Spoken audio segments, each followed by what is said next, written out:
Hi everybody, welcome to the Wi-Fi switch tutorial. This switch right here allows you to use your smartphone to put your water pump on an automatic schedule, taking the chore of watering off of your hands. This is an especially convenient feature if you travel often or just plain forgetful, like me. I would often plug in my wall and forget about it, and then the next day I'd see it's still running and my water basin is empty. But now we have a solution for it. This is included in all Planted Walls. If you already have one, you can buy it online on our store. I'm gonna walk you through how to set it up. So the first thing you're going to want to do is scan the QR code on the switch just using your camera app. That'll take you to this app called Magic Home Pro.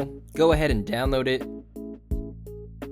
As soon as you open the app, it'll instruct you to add a device using the plus icon in the top right corner. Press add new devices. It'll want you to sign in. So go ahead and register. You can ignore this cloud server thing, just leave it as global. Give them your email, set up a password. Then back on the sign in page, everything should autofill. And suddenly, if you're near the device and it's plugged in and you're on your Wi-Fi network, you'll see the device listed like this. Click on it and you'll be prompted to connect it to your Wi-Fi network. You will need the password to your Wi-Fi network, so make sure you have that, and then it should only take about a minute to connect. After it connects, you can rename the device. I called mine Planted Wall Controller.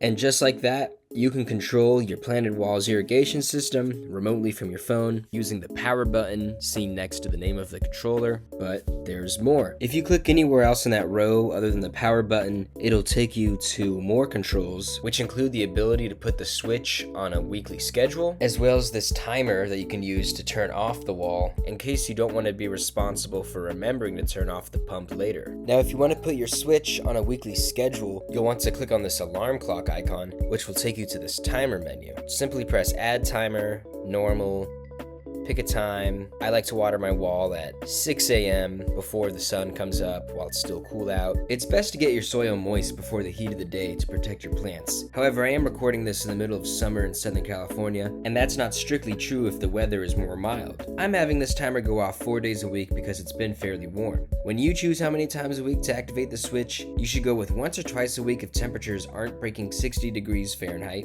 3 or 4 times if temperatures are in the 70s, and every day if temperatures regularly exceed 80. If you're experiencing extreme heat, you might want to water multiple times a day. That being said, you'll want to remember to set up 2 timers for every watering, one to turn the switch on and one to turn it off. I'm gonna set my second timer for 30 minutes after activating the switch because that's about how long it takes for water to start dripping from the pots at the very bottom of the wall. Timing will vary depending on the dryness of your soil. And yeah, just one more thing. You may have noticed by now that this app is actually meant to control LED lights, but it just happens to work really well with our water pumps, so it's what we have for now. That being said, it's pretty easy to accidentally mess with the dimness, which is what this big wheel controls. Just make sure that little circle stays right there on the right edge of the wheel, because any other position is a lower dimness and hence a lower power level, which will make your pump send up less water than it normally would. If your soil is drier than expected or waterings seem to take longer than they normally would, this is one of the most likely causes. Anyway,